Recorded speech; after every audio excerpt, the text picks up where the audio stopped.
Hi everyone. I just wanted to do a very quick chakra reading today for myself. Just wanted to check in to see how my energies were doing right about now. I've had quite a busy week and I just wanted to see what I could do to remedy any imbalances that I've got going on now. My focus next week is for my root chakra energy. I need to be taking a look at that. And as you can see, this is the exercise that I've been given to help me bring my chakra into balance. When I shuffled the cards, this was the one that jumped out, and I'm using this deck. Very cool, very practical deck. I've enjoyed working with it so far. So I'm going to turn over these cards for you and let's see what we've got. Here on this side, I've got the past. And this isn't just any past. This is the distant past. So we're stepping up into the distant and to perhaps the most recent past, which has got me to a point where my chakra is so unbalanced. And what I'm seeing here is the Eight of Cups. Now, this is quite a tricky one for me to actually own up to. What we have here is me having to walk away from an emotional stability that I thought I had into a much higher level of consciousness in terms of how I'm paying attention to what's happening in my life. Not just emotional balance, but how I feel contented, how I feel happy, what my home life is for me, what's happening inside my heart and inside my home and my body, for example, being a home in this particular case, because we are looking at chakra energy. And the Eight of Cups is all about leaving behind something that you have built. And as much as it has brought you a lot of satisfaction in the past, it's no longer satisfying you now, or it's no longer appropriate to be using those kinds of ways of thinking or the ways of working things out in your life. It's just not appropriate anymore. It's time to move on. There's some, not regret as such, but a little bit of melancholy around having to do that because you feel safe. The eights are all about personal power, but also a sense of security, having built a foundation that feels solid, that feels workable, that feels as though this is the way I should be doing it from now on. I've got it sussed, I've got it sorted.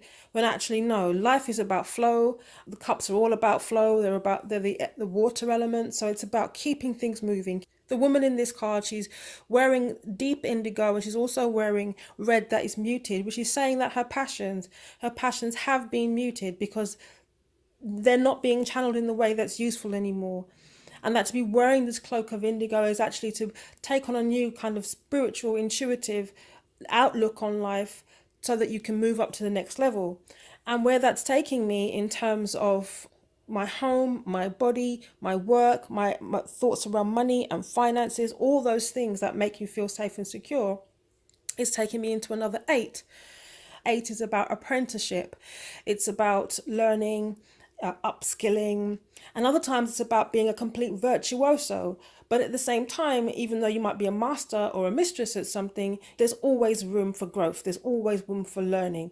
And as you can see in this particular story, the master here, this is the apprentice and this is the master, and he's looking at this new way that the apprentice is crafting this pentacle. So as you can see, as much as there has been some doubt about moving away from here and doing things differently, this is only emphasizing that, saying, yes, maybe there are new ways of doing things. I should work hard, focus, knuckle down, and look at new ways of creating the stability in my life that's mainly emotional. Now, if this is to do with the sacral area, let me just show you this card. As you can see, when it comes to the root chakra, it's rooted in the base of the spine. It's to do with issues around survival and groundedness, self-esteem and nourishment and trust and boundaries. This is a really cool deck because I think it gives you so much information.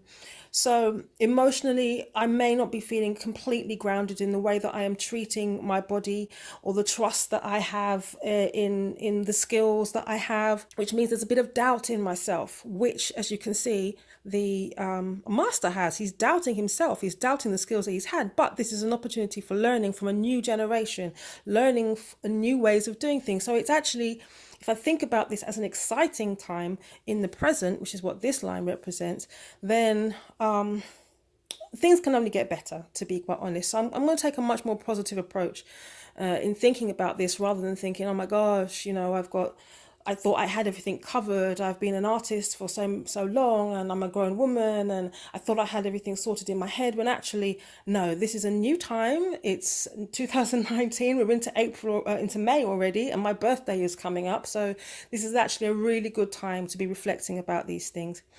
So the next card is about what I can actually do about it. Oh my goodness. Okay. What we have is the Ten of Wands, the Ten of Rods. Interesting.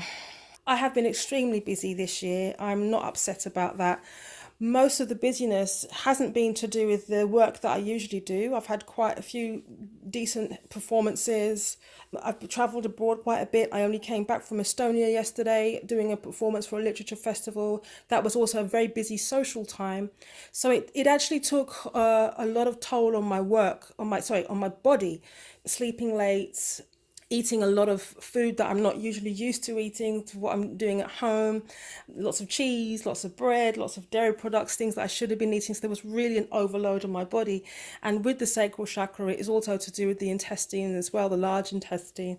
So definitely, I probably did overload my body in a way that my body is probably feeling a little bit oppressed at the moment. What's interesting to me about the narrative of this particular card is, as you can see, that the character in the card is looking really oppressed by the wands, and for me that's basically the desires that I have, the things I want, the ambition, the drive.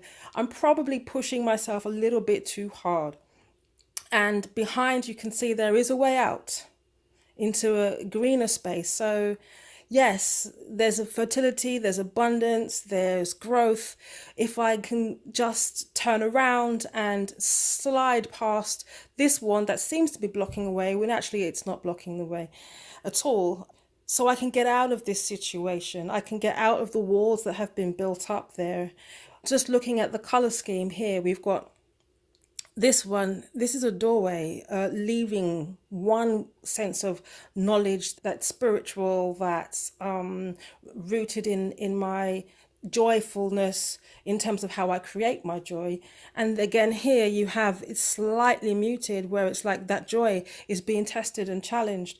But on this side, it's new. This is opportunities to learn again, new ways of doing things. If I just get out from underneath this cloudy sky, which I didn't technically feel was happening, but I have to admit it was quite hard to get out of bed today. That's because I am tired. My body's telling me it's tired. So I have to maybe take a walk in nature, go to some green spaces, be rejuvenated, allow nature to rejuvenate me. So with this doorway here, it's an opportunity for me to make choices about how much energy I put into work and building a sense of security around myself. This card here, this is what I should be looking out for as a success if I pay attention to actioning this card here. So the Tower card, okay, that might not seem such a great thing to see, but actually what that's saying is look out for a massive sense of release, a release of energy. So what that's actually telling me about what's going on with my sacral chakra is that it's blocked, which is really interesting, because it's not about looking out for disaster. It's looking at the power of the Tower card. So there's definitely going to be a kind of an awakening that I should look out for. Maybe a new understanding about the way that I should do things that was actually really refreshing, that's enlightening, that clears a lot of stagnant emotions, a lot of stagnant energy here with the water, that allows for growth to occur. Things might be burning up. I mean, the sacral chakra is about that root energy, that fire energy where your creativity comes from. So I'm anticipating a real, probably a very creative time, actually, a very creative time. I'm just going to turn this card over here, and this card is related to okay. This was on the bottom of the deck, and this actually is very poignant because the fives are all about challenges, how the ego is flexing itself out in the world. I have had a lot of internal conflict about how I should be doing things, and it really makes sense to be leaving one headspace, such as, walking away from a sense of stability, doing things differently, and allowing myself to become quite overwhelmed. Um, so yeah, this is kind of really, this is good. This is good, difficult, but very good. This is the exercise that has been recommended by the chakra deck.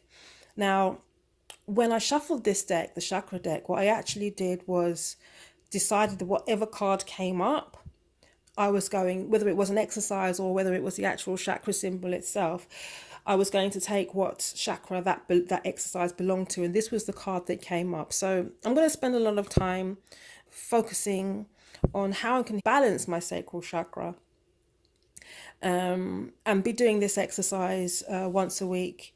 Sorry, not once a week. I'll be doing this exercise once a day, probably two times a day, possibly three times a day. Two times a day, once in the morning, once in the evening, maybe in the middle of the day if I'm at home working from home.